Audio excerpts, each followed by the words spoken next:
उच्छृंखल अर्थ और उच्छृंखल काम ये भारतीय संस्कृति ने स्वीकार नहीं किया है। मर्यादित अर्थ और मर्यादित धर्म यह हमारी स्वीकृति है, यह हमारी संस्कृति की विशेषता है। और इस विशेषता के कारण हमारी सोच हमेशा होलिस्टिक और सर्वांगी बनी रही, समग्रतावादी बनी रही। और यह समग्रतावाद कहीं कहीं डिस्टर्ब हुआ कभी, तो उसको सुधारने का की जिम्मेदारी हमारी है, उसको हम सुधारेंगे। आज वह थोड़ा सा संकलित दिख रही है कि धर्म यानी कर्तव्य बोध को छोड़ करके हम अर्थ और काम के पीछे दौड़ने की प्रवृत्ति हमारे अंदर आ गई है। युवा वर्ग से मेरी अपील है, भारतीय संस्कृति के मूल को समझें और धर्मपूर्वक अर्थ और धर्मपूर्वक काम, उसके लिए पूरा विधान हमारी संस्कृति में बना हुआ है। उसको ठीक से जान लें, ठीक से उसका स्क्रूटिनाइज कर लें। उसको जितनी सामाजिक संस्थाएं बनी हैं वो धर्मपूर्वक अर्थ और काम को अर्जित करने के लिए बनी है। विवाह इत्यादि जितनी संस्थाएं हैं, बहुत से मित्र हैं हमारे जहाँ कभी मंच शेयर करते हैं उनके साथ, तो वो लिव इन रिलेशनशिप की वकालत करते हुए मिलते हैं।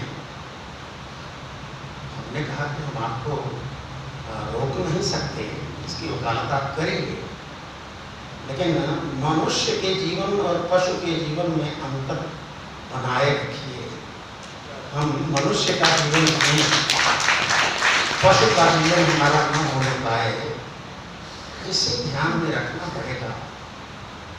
मैं एक मंच पटना में मुझे मिला था जिसमें लिव इन रिलेशन पर ही और सेमिनार ही था, और जिस पैनल में मैं था उसमें दो हमारे पूर्व और हमारे पश्चात दोनों पैनलिस्ट लिव इन रिलेशन के पक्षधर थे, और मैंने विवाह संस्था की प्रशंसा की, और उन दोनों ने मिलकर मेरे ऊपर आक्रमण किया। Which culture Dr. Jatashankar is speaking of? Well, I am speaking of Indian culture. आप जो लाए हैं आयातित संस्कृति, आयातित आपकी है, लेकिन आयातित ही सही। आइए परीक्षण कर लिया जाए कि कौन ज्यादा अच्छा है, और अगर आपकी बात ज़्यादा सही निकलेगी तो हम इस वृद्धावस्था में भी लिव इन रिलेशन को मान्यता दे देंगे। लेकिन इतना साहस उनके अंदर कहाँ था कि वो शास्त्रार्थ है। एक सर्वांगी सोच। तीसरी विशेषता हमारी ये रही कि हम एकता में अनेकता और अनेकता में एकता स्वीकार करते हैं। Multiplicity in unity and unity in diversity, ये दोनों प्रवृत्तियां हमारे अंदर हैं। एक तरफ तो हम ये कहते हैं, हमारे उपनिषद ये कहते हैं, वेद ये कहते हैं, एको हम स ऐच्छत एको हम बहुश्याम। उस पर ब्रह्म ने कल्पना की इच्छा किया, स ऐच्छत एको हम बहुश्याम, मैं अकेला हूँ अनेक हो जाऊं, और वो अनेक हो गया, एक में अनेक। और फिर उपनिषद ही कहता है सर्वम खल्विदम ब्रह्मम। ये जितनी विविधता दिखाई पड़ रही है, यह सारी विविधता एक में ही है। तो अनेकता एक में है और एकता एक में अनेकता है और अनेकता में एक है। यह प्रवृत्ति हमारी विशिष्ट प्रवृत्ति है। और मैं तो यही मानता हूँ, मैं यही समझ पाया हूँ, मेरी समझ अल्प हो सकती है कि वास्तव में भारतीय संस्कृति का मूलाधार वेदांत में ही है। वेदांत उसका मूलाधार है।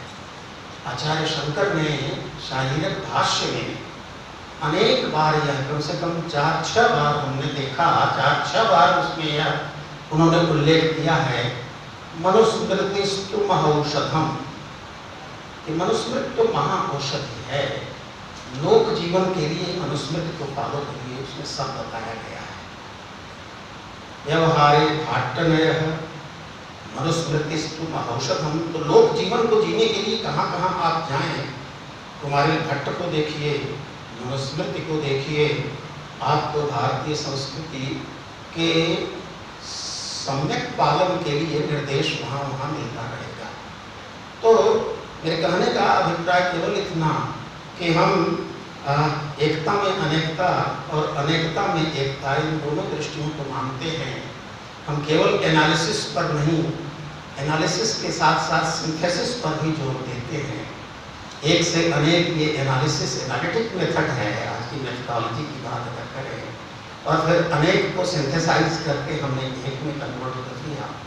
तो our methodology is both analytic and synthetic. We are not unipolar, we don't follow unipolar method.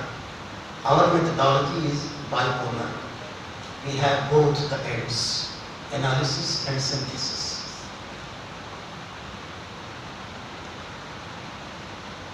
चौथा बिंदु जो है वो इन्हीं 3 बिंदुओं में से कहीं कहीं समाहित है। हमारे अंदर सर्वग्राही स्वभाव है हमारी संस्कृति में। We absorb so many things। शायर ने जो लिखा है, जो भी प्रेम से मिला हम उसी के हो लिए, किसी फिल्म की ये लाइन है, जो भी प्रेम से मिला हम उसी के हो लिए। ये हमारी संस्कृति की विशेषता है। कोई खुले हृदय से मिले तो जो खुले हृदय से मिलेगा हम उसी के हैं।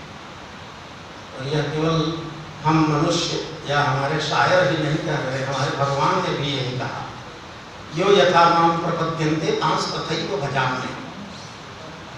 आप कृष्ण की आराधना करते हैं और कृष्ण आपकी आराधना करते हैं। जैसे आप आराधना करेंगे वैसे ही वो भी आपकी आराधना करेंगे। यो यथा माम, गीता का श्लोक है ये, यो यथा माम प्रपद्यन्ते तांस तथैव भजाम्यहम् मम वर्तमान वर्तन्ते मनुष्याः पार्थ सर्वशः। हमारी यह भी प्रवृत्ति है कि हम सर्वग्राही हैं। 5वें बिंदु की चर्चा हमने आरंभ में ही कर ली। विवेक ये हमारा मूलाधार है। विवेक, इंसाइट, विवेक उस बुद्धि को कहते हैं। विवेक भी एक प्रकार की बुद्धि ही है। सदसत विवेकिनी बुद्धि, सत्य और असत्य, उचित और अनुचित, शुभ और अशुभ, इसके अंदर भेद करने वाली जो बुद्धि है उसको विवेक कहा जाता है। बुद्धि का वह फंक्शन जिसके द्वारा हम उचित अनुचित का निर्णय करते हैं, जिसके द्वारा हम सत्य और असत्य का निर्णय करते हैं, जिसके द्वारा हम शुभ और अशुभ का निर्णय करते हैं, उस शक्ति को विवेक शक्ति कहते हैं। और हमारे शास्त्रकार कितने लिबरल हैं, हमें कैसा जीवन जीना चाहिए, इसके लिए महाभारतकार ने लिखा भाई मापदंड 4 हैं आचरण के। श्रुति के वचन को पालन करके, श्रुति का वचन अगर आपको बहुत कठोर लगता है तो स्मृतियों को पालन करके, वैदिक लाइफ नहीं जी सकते हैं तो स्मार्त लाइफ जिए। हमसे कोई पूछना है कि आप पूछता है कई मित्र ऐसा, आप शैव हैं कि वैष्णव हैं? हमने कहा नहीं, हम स्मार्ट हैं, और अंग्रेजी में कहिए तो स्मार्ट हैं।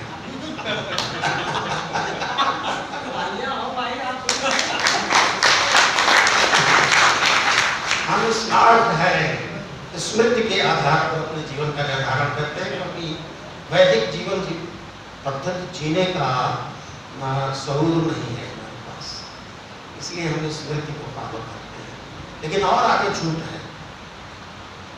श्रुति, स्मृति, कोई कहे कि हम स्मृति भी बहुत कठोर है, हम नहीं फॉलो कर पा रहे हैं। ये युवा मन को मैं कुछ पाथेय दे रहा हूँ कि आप कैसे डिसाइड करेंगे अपना लाइफ। आपकी लाइफ अभी पूरी पड़ी हुई है। श्रुति, स्मृति, तीसरा दिया उन्होंने सदाचार। सदाचार माने लोक व्यवहार। देखिए हमारे पूर्वज क्या करते रहे, हमारे पिताजी क्या करते रहे, हमारी माता जी क्या करती रही, हमारे गुरु जी क्या करते रहे, ये सदाचार है।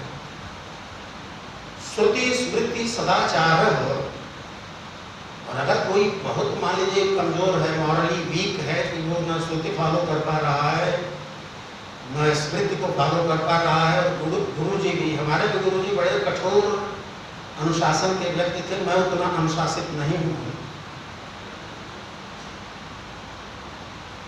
श्रुति स्मृति सदाचार हो, आप अपने कुल परंपरा को फॉलो करते, लेकिन ये भी नहीं कर पा रहे हैं। तब चौथा विकल्प उन्होंने दिया, स्वस्य च प्रियमात्मनः।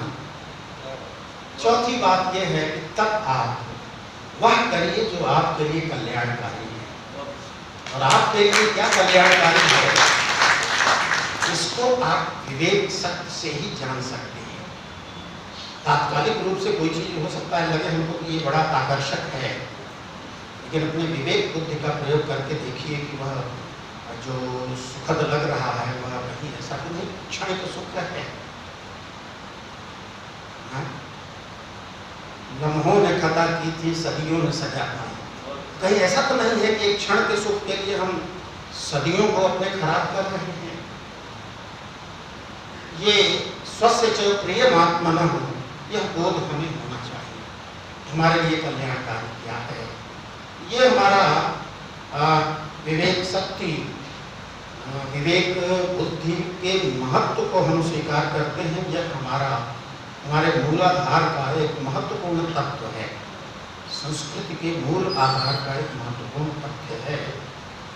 और इस तरह से कुल शायद 5 या 6 बिंदुओं में हमने उस मूलाधार को देखने की कोशिश किया है।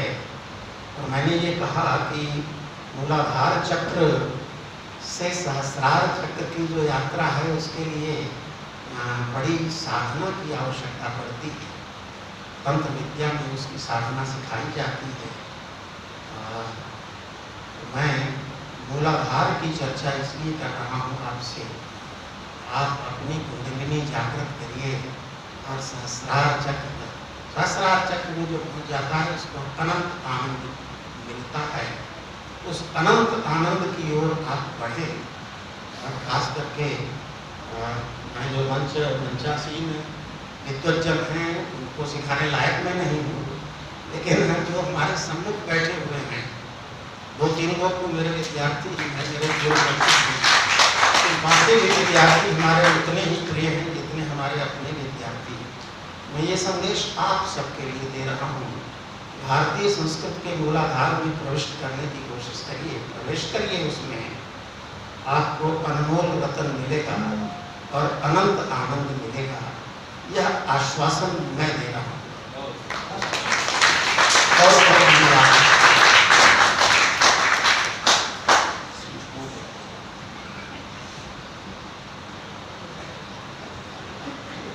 समय का कोई बंधन नहीं था सर, इतना रुचिकर था व्याख्यान कि हमारे ख्याल से हम सब तो थे, विद्यार्थियों को भी समय का भान नहीं था।